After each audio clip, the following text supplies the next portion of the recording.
Hey Sainers, welcome back to the Saints TV YouTube channel. Hope you all having an awesome week so far. Thanks for all of you for tuning in on Monday night for the Trevor Barker Award watch along. That was a lot of fun, and congratulations to Nasai Wanganeen Malera for taking out his very first Trevor Barker, and definitely not the last. Bit of news, not really news. This is just more of a probably just a very quick video just to go full circle in this. I guess, Cal Wilkie saga. He finished runner-up on Monday, which was great for him, had another amazing season. And as I've said on the channel for many, many weeks, he's not going anywhere. And that was just a manufactured story, I think. Maybe there is substance that there obviously was an offer from the Dogs and they were pursuing him, but I don't think it was as dramatic as how they've kind of set it out to be. But just to kind of round it out, let's go through the article. If you haven't read it, if you don't know the news, shock horror. Cal Wilkie's not going anywhere. So that's the news. And this is the detail of it. St Kilda defender Cal Wilkie has opted to remain with the Saints, rejecting a 4-year offer from the Bulldogs. Wilkie, 29, had met with the Bulldogs coach Luke Beveridge and had considered a change. Fair enough.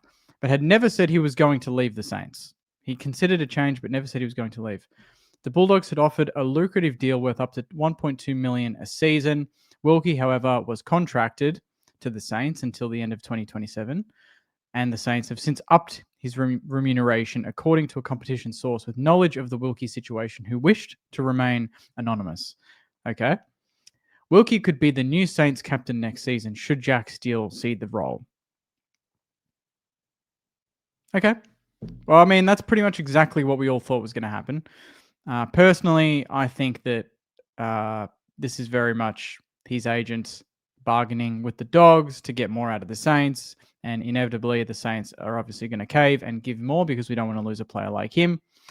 And he's already stated many, many times that he wanted to stay at the Saints. So I just think he gets a pay rise, maybe the captaincy, maybe, I don't know if the pay rise will sit within the 2-year deal that he's already got, and that'll just increase, or they'll extend him beyond 2027 and maybe to 2028, 2029 when he's, I don't know, 33, something like that. He could definitely play that long. He hasn't missed a game in his career. So if you're going to give anyone at that 29, 30 age bracket a long-term contract, it would be Cal Wilkie, like in the entire league, because he just hasn't missed a beat since debut. So I think that this is very good news. Another tick for Andrew Bassett, for the coaches, for obviously the recruitment team to just be able to get all of this done. You know, a lot of clubs are very surprised that we're being tested in the NAS department. We're being tested in the Windhager department. We've been tested in the Cal Wilkie department, and we've won all those battles. Obviously, we've got Rowan Marshall as kind of the last one that needs to be sorted out. But again, contracted very similar to the Cal Wilkie situation, except I don't think we would give Rowan Marshall a pay rise. I believe he's been paid pretty well up until this year. So I can imagine that that's very much a stay as is and play with Tom De Koning or leave. As long as we get something really, really good from Geelong. And if you watch the grand final, you'll know that I think their want for a ruck like Rowan Marshall is even greater now than it was before the grand final. The only other little bit of news that it's not really news again, but I think it's worth discussing is I think it was Kane on Agenda Setters. They were talking about, and again, this isn't me taking a dig at Kane. I just think it's worth talking about. I think it's an interesting point of view and one that I hadn't considered. But I think it was Mitch Cleary was talking about his contract and kind of alluding to the fact that he had met with Luke Beveridge. He was, intrigued by this offer. Again, these are all things that you can kind of just put into an article. We don't know how it went down. We don't know if he just wanted to do his due diligence as a player and as a leader and look at all facets of everything and then decide. But again, that's just, I'm not going to spiral into the assumption world because that's a dangerous place to be. But Kane's point of view was that if he's a leader, if he's a future captain of the football club, that why would he even look at meeting with a rival coach, and why would he even consider such an option? And to me, again, it's just Cal Wilkie's, he's been late to AFL football. I don't think he's really had an enormous pay rise in his career. Really, he's played outstanding football for the 7 years that he's played, and he hasn't missed a beat.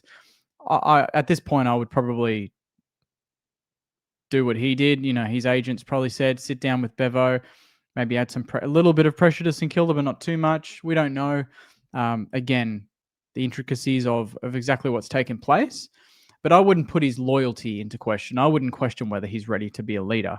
You can watch Cal Wilkie every single week. We've seen it. We've seen his interviews. We see the way that he presents himself, the way that he speaks.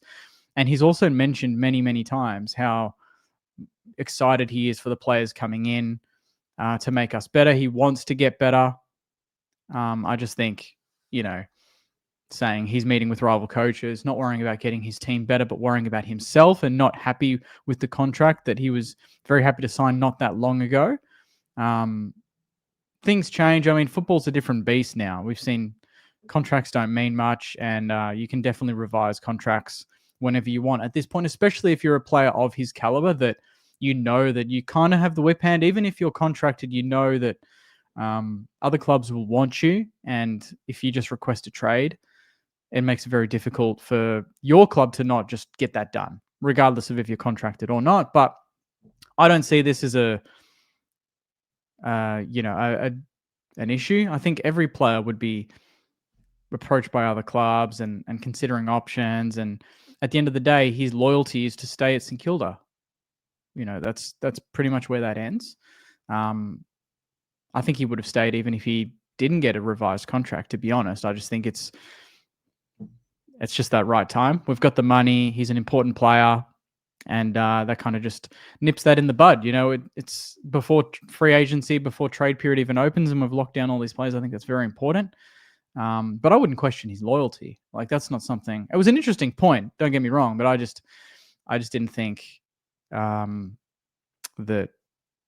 was a major issue to me. I think even Nick Riewoldt has mentioned that he was approached every single year by clubs. Collingwood was coming hard for him, offering him big money. Would we have questioned Rui's captaincy ability at that point in time? I don't think so.